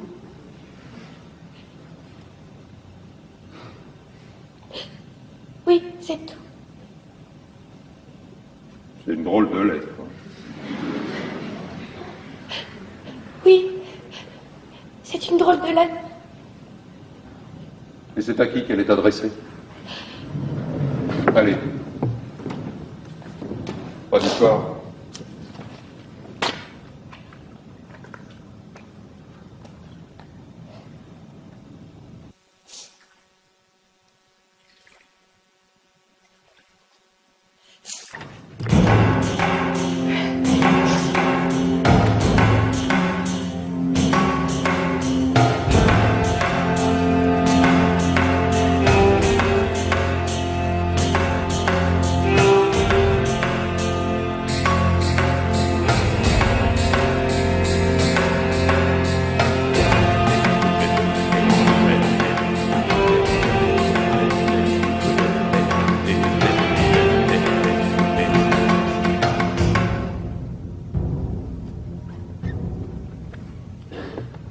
Là, c'est fini pour Antigone.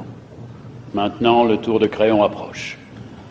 Il va falloir qu'ils y passent tous. La reine! Où est la reine? Que lui veux-tu? Qu'as-tu à lui apprendre? Une terrible nouvelle. On venait de jeter Antigone dans son trou. On n'avait pas encore fini de rouler les derniers blocs de pierre lorsque Créon et tous ceux qui l'entourent entendent des plaintes qui sortent soudain du tombeau. Chacun se tait et écoute, car ce n'est pas la voix d'Antigone. C'est une plainte nouvelle qui sort des profondeurs du trou. Tous regardent Créon.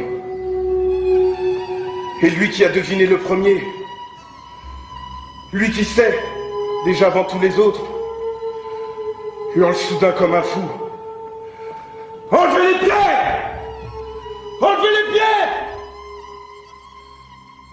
Les esclaves se jettent sur les blocs entassés, et parmi eux, le roi suant, dont les mains saignent. Les pierres bougent enfin, et le plumage se glisse dans l'ouverture.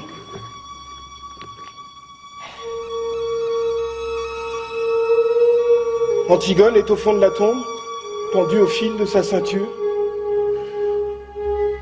Des fils bleus, des fils verts, des fils rouges, qui lui font comme un collier d'enfant. Et Aimon à genoux, qui la tient dans ses bras, et gémit, le visage enfoui dans sa robe. On bouge un bloc encore et Créon peut enfin descendre. On voit ses cheveux gris dans l'ombre au fond du trou. Il essaie de relever Aimon. Il le supplie. Aimon ne l'entend pas. Puis soudain elle se dresse, les yeux noirs. Et il n'a jamais tant ressemblé au petit garçon d'autrefois. Il regarde son père, sans rien dire. Une minute. Et tout à coup, il lui crache au visage et tire son épée. Créon bondit hors de portée. Alors il le regarde avec ses yeux d'enfant, lourds de mépris. Et Créon ne peut éviter ce regard, comme la lame. Aimon regarde ce vieil homme tremblant à l'autre bout de la caverne. Et sans rien dire, il se plonge l'épée dans le ventre et il s'éteint à côté d'Antigone, l'embrassant dans une immense flaque rouge.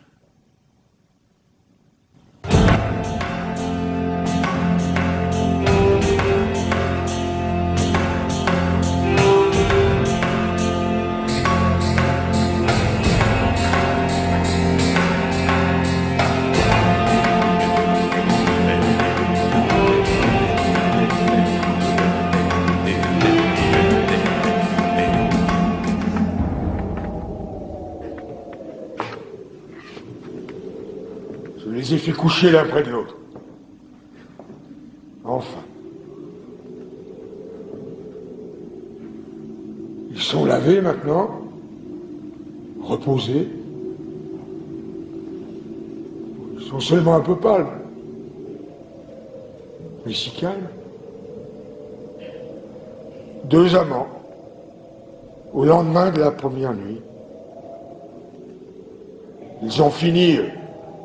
À toi, Créon, il te reste encore quelque chose à apprendre. Eurydice, la reine, ta femme, est passée dans sa chambre.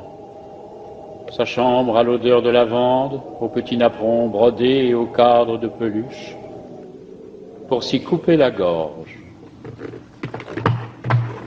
Elle est étendue maintenant sur un des petits lits jumeaux démodés, à la même place où tu l'as reçue, jeune fille, un soir, et avec le même sourire, à peine un peu plus triste. Et s'il n'y avait pas cette large tache rouge sur les linges autour de son cou,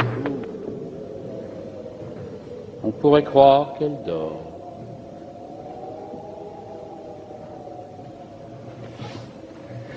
Elle aussi.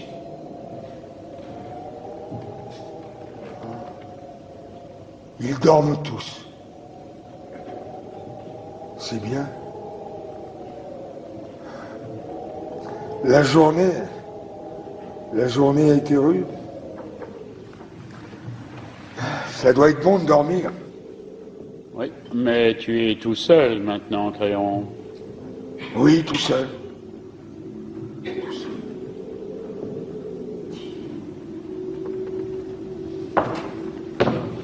Monsieur,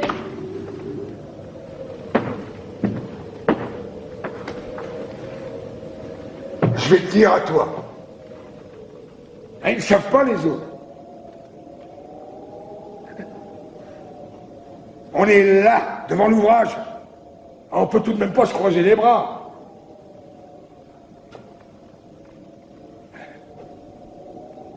Ils disent que c'est une sale besogne, mais si on la fait pas, qui la fera? je ne sais pas, monsieur. Ah bah, bien sûr, tu ne sais pas. Et puis, tu en as de la chance. Ce qu'il faudrait, c'est de jamais savoir.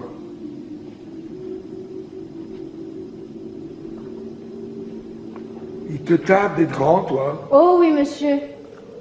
Mais tu es fou, petit. Il faudrait ne jamais devenir grand.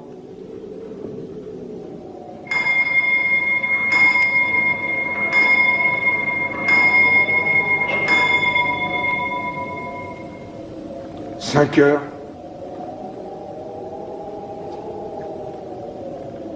Qu'est-ce que nous avons aujourd'hui à 5 heures?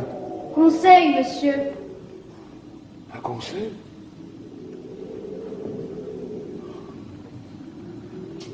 Eh bien, puisque nous avons conseil, petit, nous allons y aller.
Et voilà, sans la petite Antigone, c'est vrai, ils auraient tous été bien tranquilles.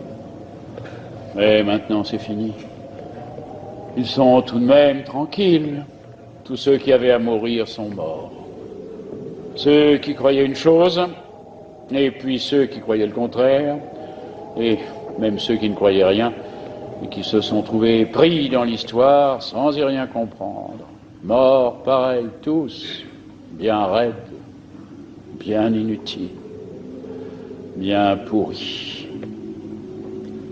Et ceux qui vivent encore vont commencer tout doucement à les oublier et à confondre leurs noms.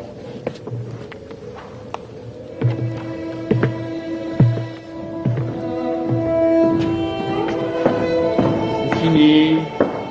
Antigone calmé maintenant. Nous ne saurons jamais de quelle fièvre son devoir lui est remis. Un grand apaisement triste tombe sur Thèbes et sur le palais vide où Créon va commencer à attendre la mort.